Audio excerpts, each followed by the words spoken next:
All right, let's dive in. What if I told you that a weird smudge on a 500-year-old painting holds the secret to understanding one of the wildest philosophers out there today, Slavoj Žižek? Stick with me because by the end of this, you're going to have a brand new way of seeing the hidden truth in pretty much everything, from your favorite movies to what's going on in the world. Our starting point for getting into Zizek's head isn't some dense, complicated book. Nope, it's a visual puzzle. Because hidden inside a very strange, very distorted painting is the master key to his entire way of thinking. You know, we're always told to face reality head-on, right? To see things as they are. But what if that's completely wrong? What if the real truth, the important stuff, only shows up when you stop looking at it straight? And that brings us to this mind-bending artistic trick called anamorphosis. A classic example is this painting, Hans Holbein's The Ambassadors. Now, if you look at it straight on, you see this weird, stretched-out blob at the bottom. It makes no sense. But if you move to the side of the painting and look at it from an angle, that smudge just snaps into focus. It becomes a perfectly clear human skull, a little reminder of death just lurking there in plain sight. And this is the big leap Žižek makes. He says our reality works just like that painting. The real truth isn't in the big, clear picture that we all see and agree on, no. The truth is in that weird, distorted stain in the corner that looks like a mistake. That's the key to the whole thing. You just have to learn how to look awry. So how do we actually do that?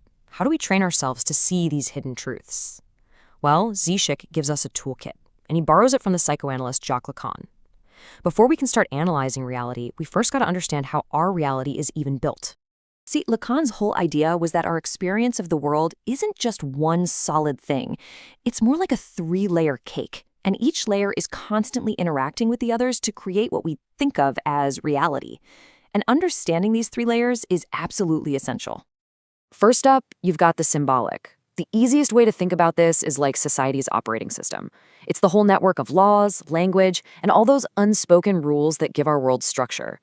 It's the traffic lights, it's grammar, it's the whole social ladder that tells us who's who. It's the shared code we all run on.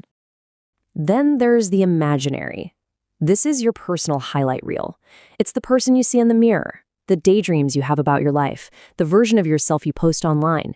It's this world of images and fantasies that gives us a nice, stable sense of who we are, even if it is a little airbrushed. And finally, we get to the really tough one, but it's the most important, the real. Now, the real is not reality. It's the opposite. It's that horrifying glitch in the system. It's the raw, meaningless chaos that our whole reality is designed to cover up. Think about a sudden, shocking accident, or that feeling you get when something happens that's so awful it just breaks your brain. That's the real. It's the abyss that our symbolic and imaginary worlds are built to protect us from ever having to look at. All right, so let's put it all together real quick. The symbolic is the script that society gives us.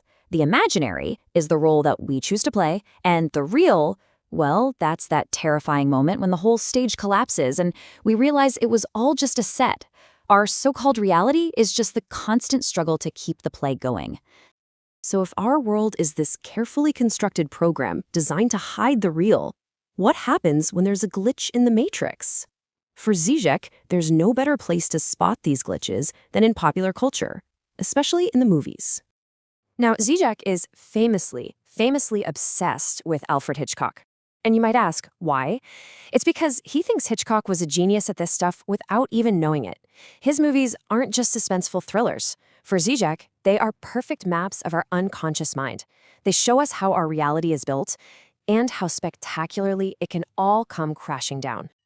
And this is where we get to a really cool concept, the Hitchcockian blot. The blot is that one weird, jarring detail in a movie that just pulls you out for a second.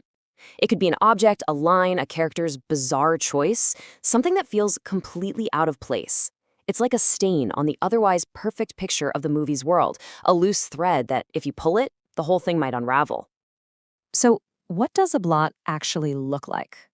Think about the glass of milk in Hitchcock's movie Suspicion. It's just a glass of milk, but for some reason, Hitchcock lights it from inside, so it's glowing. It's super weird and unsettling. That glow is the blot. It's a detail that's charged with this strange energy that hints at something else. Poison, betrayal, lurking just beneath the surface. It's the thing that makes you go, wait a minute, why is that glowing? And here is the absolute key. That blot, it isn't a mistake. For Zizek, it's a tear in the fabric of the film's reality.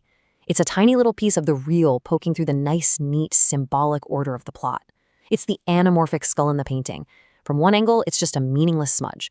But from another, it's the terrifying secret truth of the whole thing. Okay, so this whole method of spotting blots, it's not just for your film theory class.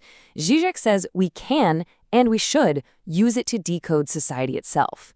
Because the thing that holds our social world together is this powerful and usually invisible force that he calls ideological. Now, when most of us hear the word ideology, we think of politics, right? Propaganda.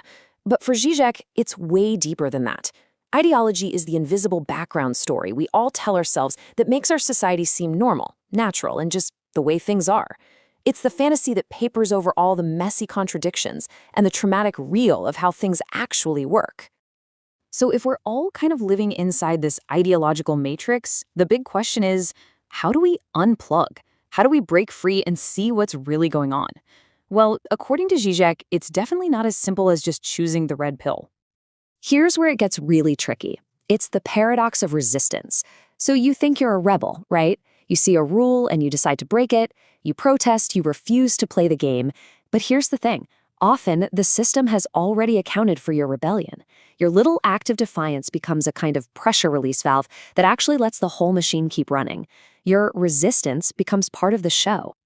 And this is one of Zizek's most famous kind of mind-bending points.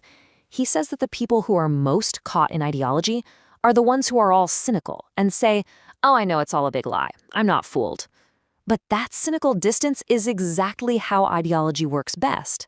We see the rules, we know they're kind of bogus, but we follow them anyway. And our own cynicism stops us from ever truly challenging the fantasy itself. Okay, so we have been on quite a journey, right?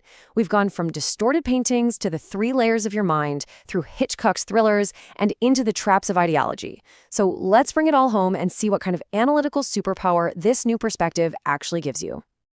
Here's the ultimate goal. The point of looking awry isn't to peel back all the layers to find some pure, true reality underneath. Remember, that real is a terrifying void. No, the point is to become an expert on the fantasy itself. It's about seeing how our reality is built, what contradictions it's trying to hide, and what it's trying to make us desire. It's about analyzing the matrix, not escaping it.